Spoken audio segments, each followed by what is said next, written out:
Welcome back to What is School of Languages. We had a look at passive and active voice in the previous lesson. In this particular one, we are going to study auxiliary verbs. Auxiliary verbs. Auxiliary verbs.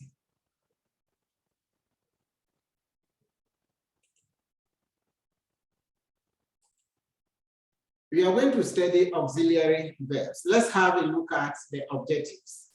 By the end of this lesson, the people will be able to, 1, identify auxiliary verbs. Identify auxiliary verbs and their various uses. Use auxiliary verbs appropriately in speech and in writing.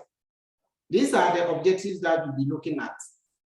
By the end of the lesson, the student should be able to do this. Let's go and study these sentences. The girls are dancing. Do you know how to dance? All right. Grandpa is telling stories to their boys. The children have done the work nice. The underlined words in these three sentences are auxiliary verbs. They are helping the verbs after them to make tenses. Now, when you look at the auxiliary verbs, the verb underlined there or outlined there are the one that we call auxiliary verb because they help other verbs to be conjugated. That's what we are telling you. And the other verbs are dancing, telling, done. So let's study the table below. It is made up of auxiliary verbs, the table that we are going to have a look at. So kindly pay attention as I bring you the table in question. You have non-finite forms and finite forms of verbs. Let's have a look at them. The infinite, the present participle, the past participle, the present tense, and the past tense. That's what we'll be looking at. The first one, we have be. Be, the present participle of be is being. Past participle is been. The present tense is am and is. We also have are. That one will show. The past is was and were. Let's have a look at this. Have, having, had, has, had, would.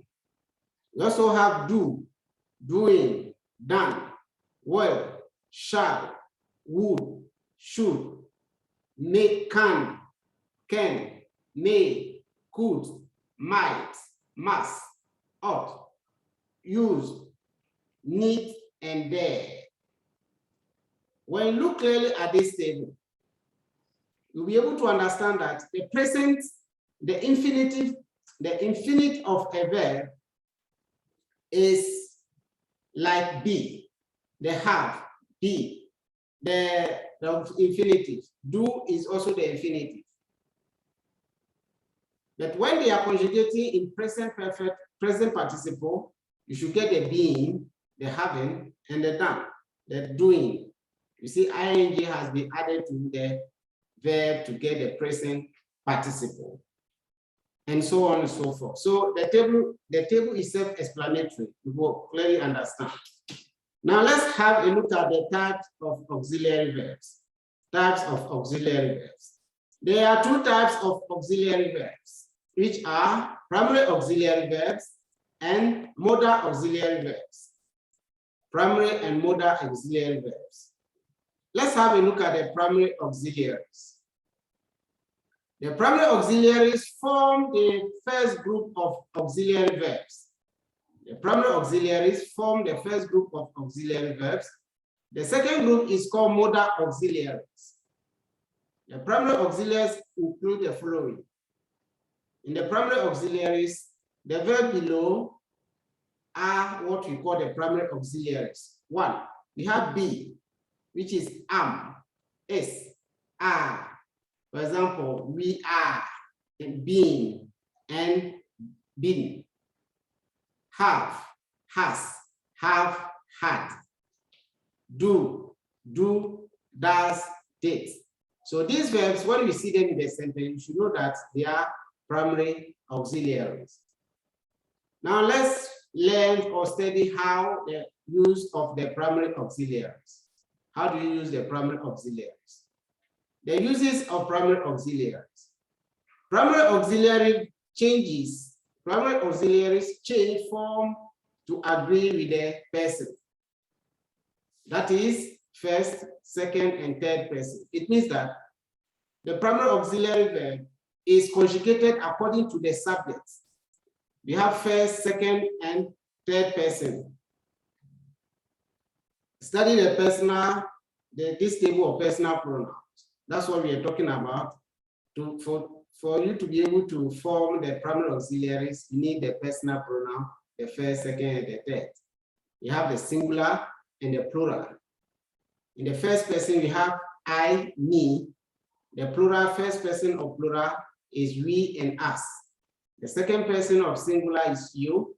The second person of plural is you as well. The third person of singular is he, she, it, and the third person of plural is they, them. Let's go. We see we have not seen has among this. The has is in the third person singular only.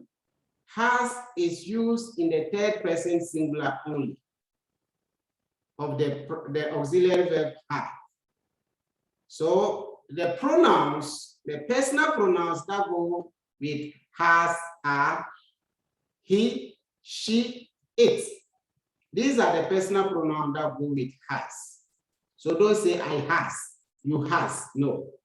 Then we say he has, she has, it has. Now have.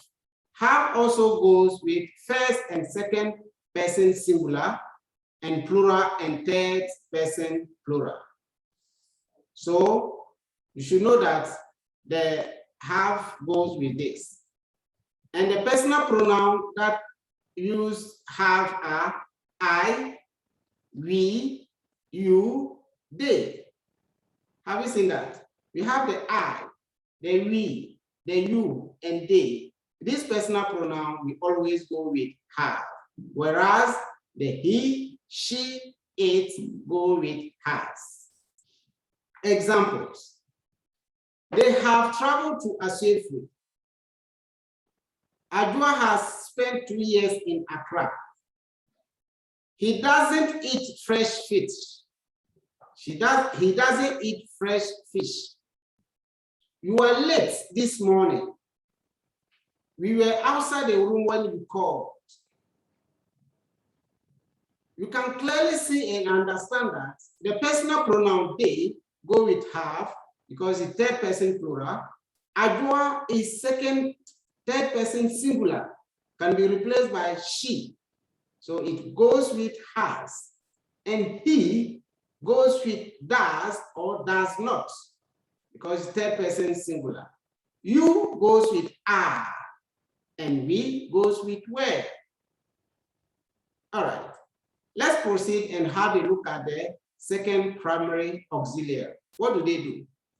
The second primary auxiliary show contrast. Example, look at the sentence carefully. The boy plays football, the man doesn't. Have you seen the contrast here? The boy plays football, the man doesn't. Juliet has a radio cassette recorder. Fanta and Sita do not. Juliet has a radio cassette recorder. Fanta and Sita do not. Kofi and Yao were eating.